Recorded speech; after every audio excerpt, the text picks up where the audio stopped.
Si Said. Sa kanyang headlines, rerouting sa Grand Homecoming ni Carlos Yulo at iba pang atleta inilabas na.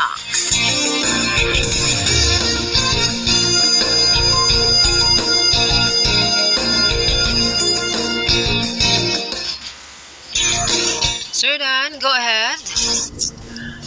Routing sa Grand Homecoming ni Yulo, iba pang atleta inilabas.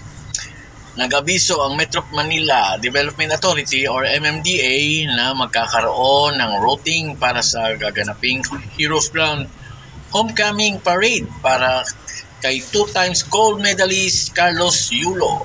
Iba pang 2024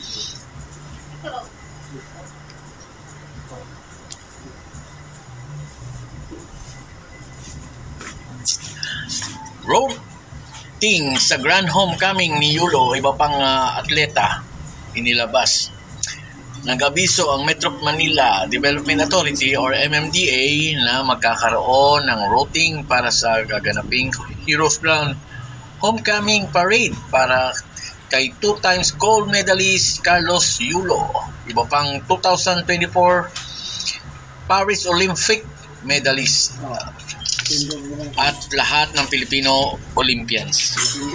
Bukas, Agosto 13 ng alas 3 ng hapon, nabatid na ang ruta ng parada ay magmumula sa Philippine International Convention Center or PICC simula sa Visoto Central Island, kakaliwa sa Rojas Boulevard, kakanan sa P. Burgos Avenue, didiretso sa Pinas Road, didiretso sa Ayala Boulevard, didiretso sa P. Casal Street, didiretso sa Ligarda Street, kakanan sa Mindiola Street, kakanan sa Jose Laurel Street, hanggang sa Palasyo ng Malacanang. Pinayuhan ng mga motorista na dumaan sa mga alternatibong ruta. Ang northbound patungong R10 ay gumamit ng Ross Boulevard, Service Road, Top Avenue, FB Harrison Street, A. Mabini Street, gayon din ang southbound. Dapat dumaan sa TM Calao at UN Avenue sa Manila.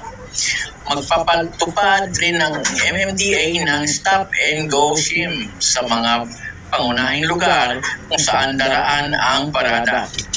Ang balitang ito ay hatid sa atin ng Blessed Panyawan Liniment Oil mula sa Tansa Cavite, Mobile Journal number 16.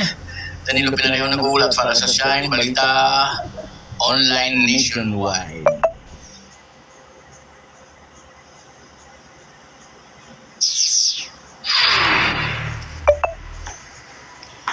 Maraming salamat sa iyo, Danilo Pinareho, Mobile Journal number 16.